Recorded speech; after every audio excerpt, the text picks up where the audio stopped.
Assalamualaikum warahmatullahi wabarakatuh. Salam sehat dan sejahtera untuk kita semua. Sahabat beriman yang dirahmati Allah Subhanahu wa taala, kita pastilah tahu bahwa tidak ada manusia yang sempurna di dunia ini.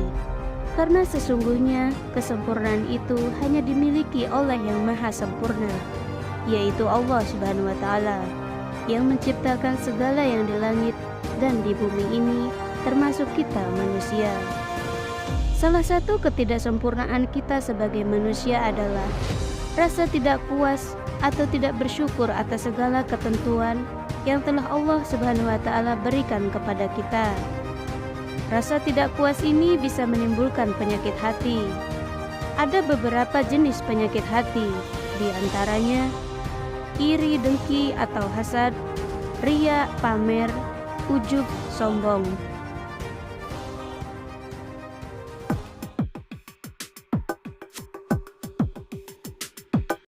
Pada kesempatan kali ini, kita akan membahas salah satu penyakit hati, yaitu hasad, iri, dengki. Bismillahirrahmanirrahim. Dalam bahasa Arab, makna hasad dibagi menjadi dua, yaitu iri dan dengki. Sedangkan pengertian iri itu menginginkan nikmat orang lain, sedangkan dengki ini levelnya lebih tinggi dari iri, yaitu ingin menghilangkan nikmat yang diterima orang lain. Hasad adalah klaster problem jiwa, memiliki dampak luar biasa bagi kehidupan diri, lingkungan, masyarakat, bahkan peradaban itu sendiri.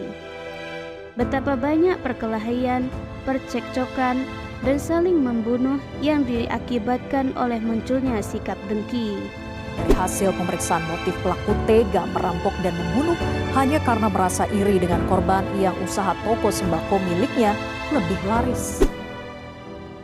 Menurut Asy Syarawi, penyakit jiwa bernama hasad benar-benar nyata. Al-Quran sendiri dengan jelas menyebutkan sifat ini. Dalam Al-Quran disebutkan tentang sikap sebagian ahli kitab terhadap Rasulullah SAW, yang artinya, ataukah mereka dengki kepada manusia Muhammad karena karunia yang telah Allah berikan kepadanya? Quran Surat An-Nisa ayat 54.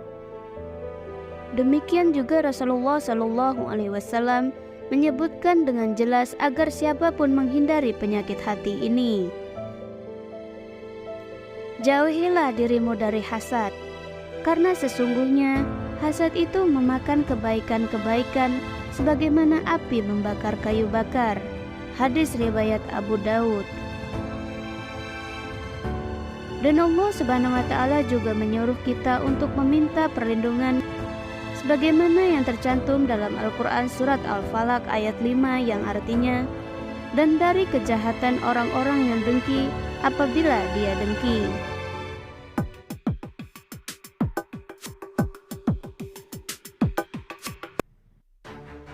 Secara psikologi, hasad memiliki dampak, diantaranya membentuk diri yang tidak mau bersyukur atas nikmat yang diberikan Allah atau kufur nikmat, menyiksa diri sendiri karena hatinya tak tenang yang disebabkan oleh munculnya rasa tidak nyaman atas kebahagiaan orang lain, munculnya ghibah, fitnah, dan sebagainya yang dapat memunculkan perpecahan dalam keluarga dan ikatan persaudaraan sesama.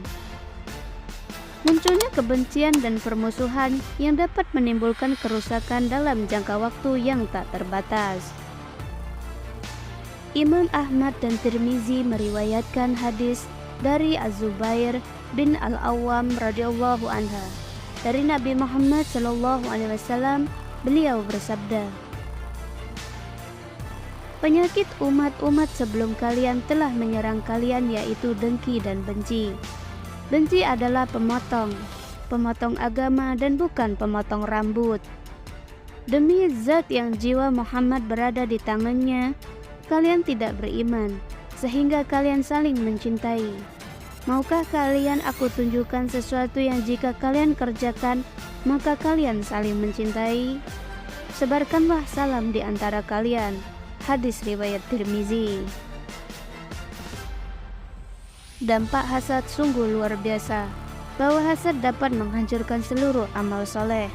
Hasad pun bisa menimbulkan kebencian, sehingga ia sulit berbuat kebaikan kepada orang yang ia dengki. Pada saat yang sama, ia pun akan sulit menerima kebaikan orang itu.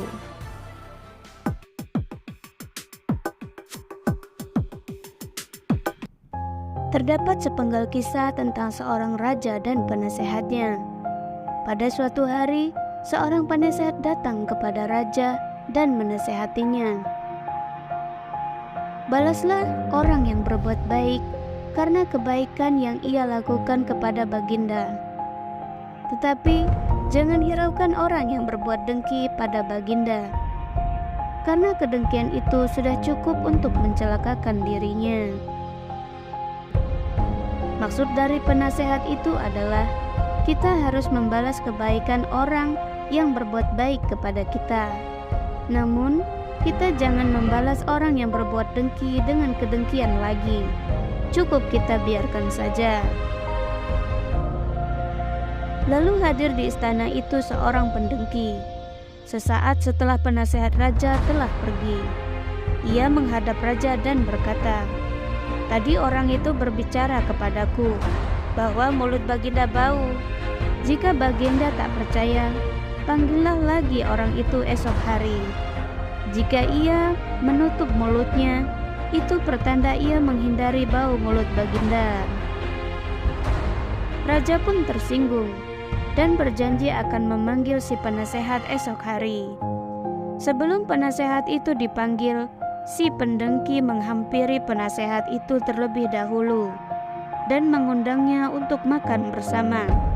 Si pendengki memberi penasehat itu banyak bawang dan makanan yang berbau tajam, sehingga mulut si penasehat itu menjadi bau. Keesokan harinya, ia dipanggil raja dan kembali memberi nasihat. Raja lalu berkata, "Kemarilah engkau mendekat." Orang yang telah banyak memakan bawang itu lalu mendekati raja dan menutupi mulutnya sendiri, karena khawatir aroma mulutnya akan mengganggu sang raja. Melihat orang itu menutup mulutnya, raja pun berkesimpulan bahwa orang ini sedang bermaksud menghina dirinya. Raja pun merasa sangat tersinggung. Sang raja pun menuliskan surat dan memberikannya kepada orang itu. "Bawalah surat ini kepada salah seorang menteriku. Niscaya ia akan memberimu hadiah," ucap sang raja. Sebenarnya isi surat itu bukan untuk memberi hadiah kepada orang itu, melainkan perintah untuk memenggal kepala orang yang membawa surat itu. Bunyi surat itu adalah, "Hai menteriku, jika engkau bertemu dengan orang yang membawa surat ini, maka penggallah kepalanya dan bawalah kepalanya ke hadapanku."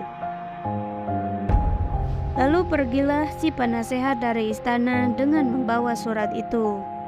Di pintu keluar, ia bertemu dengan si pendengki. Lalu si pendengki bertanya, "Apa yang dilakukan baginda kepadamu?"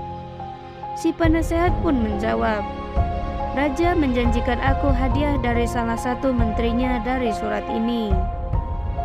Si pendengki berkata, "Kalau begitu, biarkan aku yang membawa surat ini." Dan akhirnya si pendengki itulah yang mendapatkan celaka dan mendapat hukuman mati.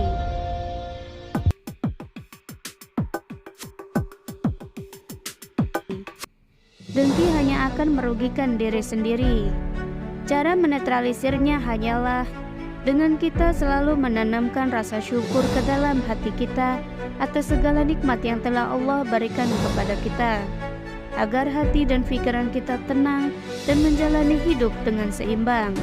Bukankah Allah Subhanahu wa Ta'ala telah menjanjikan kepada kita bahwa semakin banyak kita bersyukur kepadanya, maka Allah akan menambah kenikmatan hingga tak terbatas, sebagaimana yang dijelaskan dalam Al-Quran yang berbunyi, "Dan ingatlah ketika Tuhan kamu memberitahu, demi sesungguhnya jika kamu bersyukur, niscaya aku akan tambahkan nikmatku kepadamu.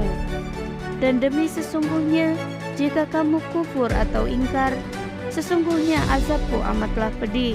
Quran Surat Ibrahim ayat 7. Semoga kita semua selalu dilindungi dari rasa dengki ataupun iri terhadap siapapun. Akhirul kalam. Wassalamualaikum warahmatullahi wabarakatuh.